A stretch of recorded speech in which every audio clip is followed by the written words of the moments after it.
Morning. So this morning we are going to start off with some double crop planting.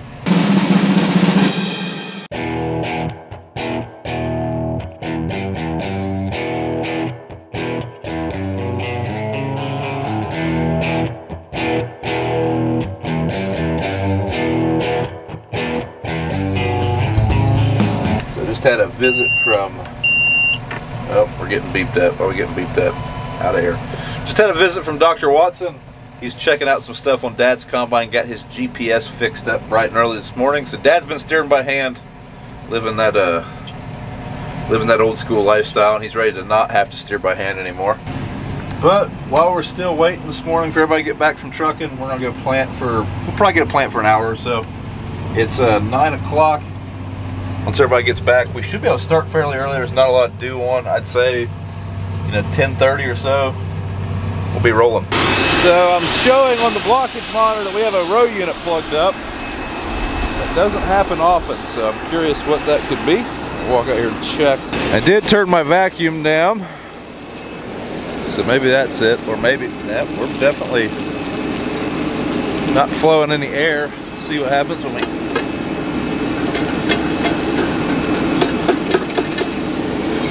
there we go. Not any air coming out.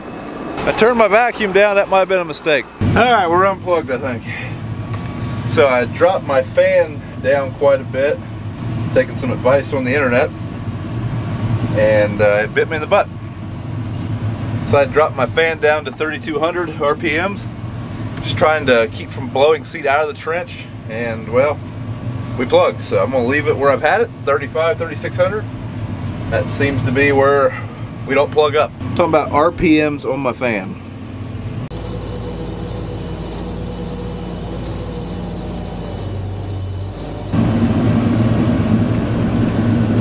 All right, we are going to head to the wheat field, the standing wheat field. We'll come back and finish this field tonight. We got about half done. This is a 52-acre field. Would love to sit here and finish it, but we got wheat to cut. The goal is to have all the double crops planted by Friday, because that's when all the rain moves in. This is Tuesday, the 28th. If we can get all these double crops in before like a good rain, that'll be awesome. That'll really get those double crops out of the ground, get them a really good start. So I would really like to have these done before it rains. But we also have to prioritize getting the wheat cut before it rains, because the wheat has the potential to go down in quality as it gets rained on, so we don't want that to happen. Nothing worse than having a really good wheat crop but it being poor quality and nowhere to haul it to. Been there, done that. Don't want to do it again. All right, we got a full crew today. So Dad's buddy Billy, he helped us last year do some trucking. He offered to help this year too, so he's going to drive. Brad's going to drive. BJ's going to run the grain cart. Should be able to get some stuff done today.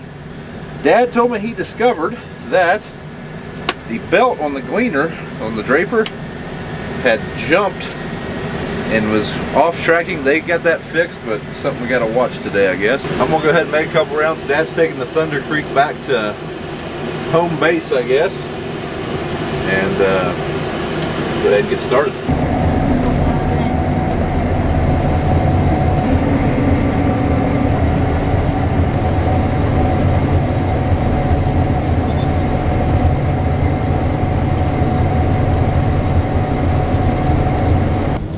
We are done with this place. We got to drop the heads.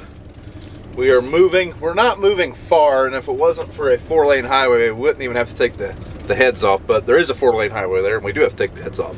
Only moving about 1.5 miles up the road though. We got 2 20-acre fields there. Then we're gonna move over by our house. We have a 40 and a 20. I don't know that we'll be able to get that all today, mainly because of timing. 1 o'clock now. We're probably gonna run out of trucks. So again, they're gonna close at 7 would be my guess. And by the time we get everything moved, I would say we will not get that 20-acre field by my house done tonight, be my guess. But if we can get the 2 other places done, that'll set up a quick last day of harvest the next day. Oh man, somebody blew grass all over the road. Can you believe it? Oh wait, that was the county mowing the road. Is it okay when they do it, but not when I do it? I've never driven a motorcycle, but the way I look at it, you could either have a berm that has stuff hanging out in the road, or you can have a berm with no brush and, you know, easy to get over, get out of people's way. Some of these small roads around here, it's pretty important. So right now it's just me up here. I'm shelling off, I'm harvesting or cutting off a place for Dad's combine to hook up and park. It's really crowded in this driveway. Only really spot for one machine to hook up at a time here, but we're fixing that as we speak.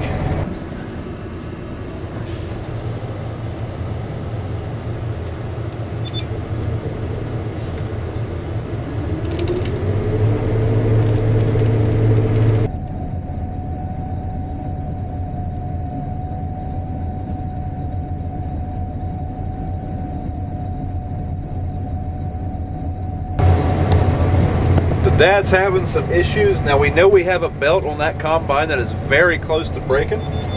We finally got the replacement belt the other day, we just have not put it on. He thought that belt had broke, but now he's combining again, so I don't know. Said he's got just nothing but returns, so I don't know. We might be down to one combine here soon, but right now we're still 2 combine show. And Mr. Wetzel, Billy, he's waiting on us. Should have him a load once I get turned around and dump. It looks like BJ's got a load now, actually. BJ better hurry up and unload so I can dump. Some good wheat. So this is yielding pretty similar to those first fields we ran. The last field we came from, it had a different variety, and for some reason it was about 15 to 20 bushel off. I don't know if just the conditions or just that variety wasn't that good, but it probably won't be one we'll be buying next year. This is an old C Consultants 1326. We've had this for a few years, but it's never yielded like that. That's outstanding. Now, I don't know if this field will make over 100. There's a lot of tree lines on the other edge of it. But so far, most of what I've done, I would say what I'm averaging is, well, I'm averaging 94. So take out the first round, yeah, but the middle of this field's superb.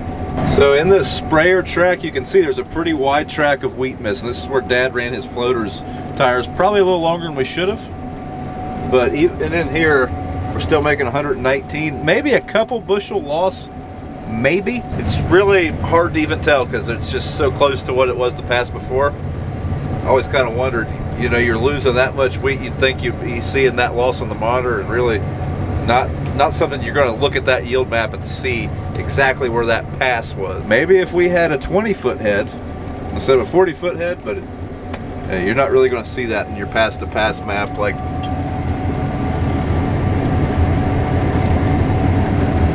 definitely not seeing it. I also definitely clicked the wrong field. Whoops.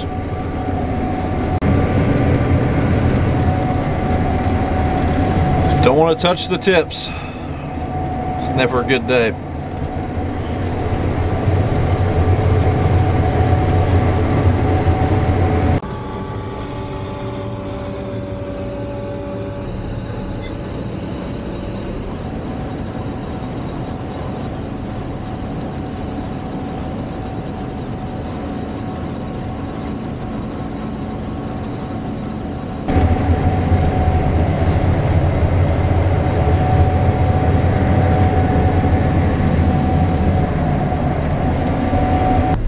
Well, we are full. We have caught the trucks.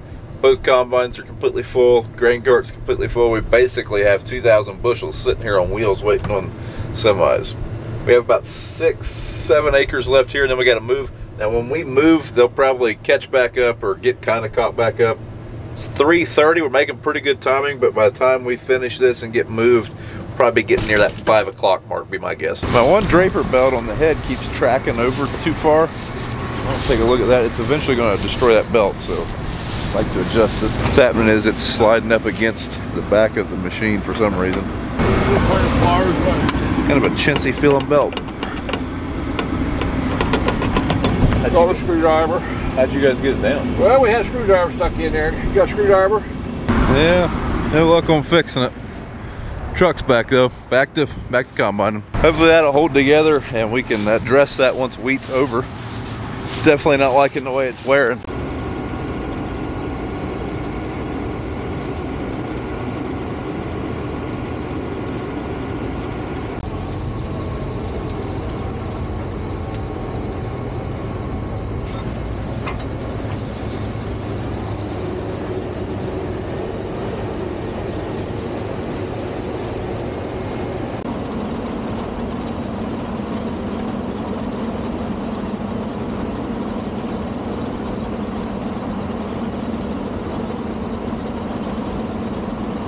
And the mare's doing really, really good. That one's a little bit visible, but not much. Convoy's rolling out. So we're taking Dad's combine and head and this combine, and then we're coming back for the other bean head or wheat head platform, whatever you want to call it. The grain cart's pretty loaded, like it's probably got 1,000 bushels on it, so waiting on one of the semis to get back. Hopefully they're back when we get back. BJ can load them, they can go on. The elevator's closing in an hour early tonight, so they're only open for another hour and a half. Would really love to at least get one load out of this farm up there tonight. I don't know, might not happen. It's gonna be tight.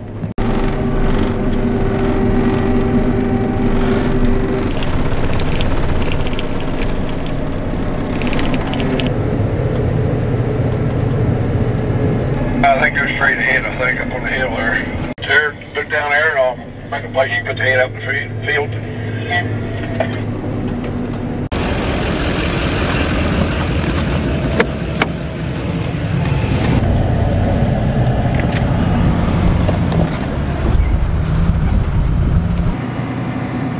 Dad said he's hearing a noise, so got drafted to be on the listening crew, I guess.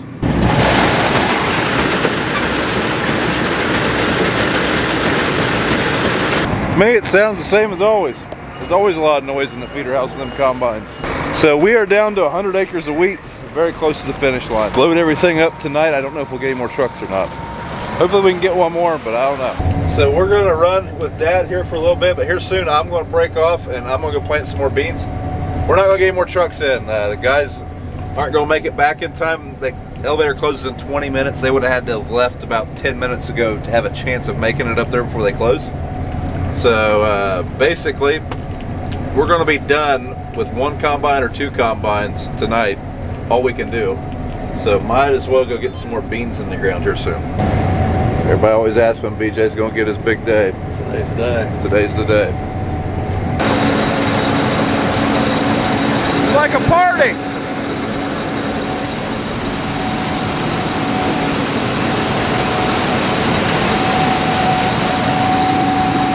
BJ's going to help Dad. They got about 1,000 more bushel they can run. They're both going to run. He's going to run the Gleaner. Dad's going to run the Lexion. And we're going to go plant some beans. Out of one and into the other. So we're going back to the field we left off in this morning. We got 27 acres left in it. And then there's plenty of fields to plant, but we're basically going to plant this thing empty for tonight, and then we'll call her quits. That way I can come over here with a full tender tomorrow morning, fill her up with a different seed variety, and we'll be good to go. So my avatar's not folding again. That's cute. Glad it's doing that for me. Wonderful. So I got it to fold. There's just something's getting screwed up. There's some kind of sensor or something, or there's a sequence that thing goes through when you fold it, and I would say there's some kind of sensor or something that's not getting tripped in that sequence to trigger the next step. I don't know why. I guess I'll call Paul Martin in the morning. Got her folded up. It's almost 8 o'clock now, so I won't bug them guys tonight since I got her folded up, but it's kind of an issue. She unfolds fine. All right, we are done for the night. We are out of seed. It's 8:45, so by the time we get home, get seed, get back here, yeah, I could go, but we should finish wheat tomorrow just fine. There's no chance of rain till Friday. Maybe I'll regret this later, but I'm not coming back tonight. Now let's see what happens when we go to the fold menu. Come on, baby. Oh, no. Well, that sucks. So I was texting the guy from Paul Martin. Apparently there's a sensor out here that's part of that sequence, like I was saying. And he was saying it's pretty common that you might have to adjust that sensor sometimes. So let's go here and see if we can find said sensor. Guessing it's got to be that one. Oh, I see. So it looks like we can get that thing right there, closer to that piece of metal, I'd say. And that would fix our issue. All right, we got her, so that's perfect. But thanks for watching, everybody. We'll be back here first thing in the morning. We're gonna finish wheat harvest. We're gonna plant about 100 more acres of double crops, and we're just all around going to make progress. It's going to be wonderful. Thanks for watching. Don't forget to thumbs up the video. Leave us a comment. Check out the links in our description, and we'll see you in the next video.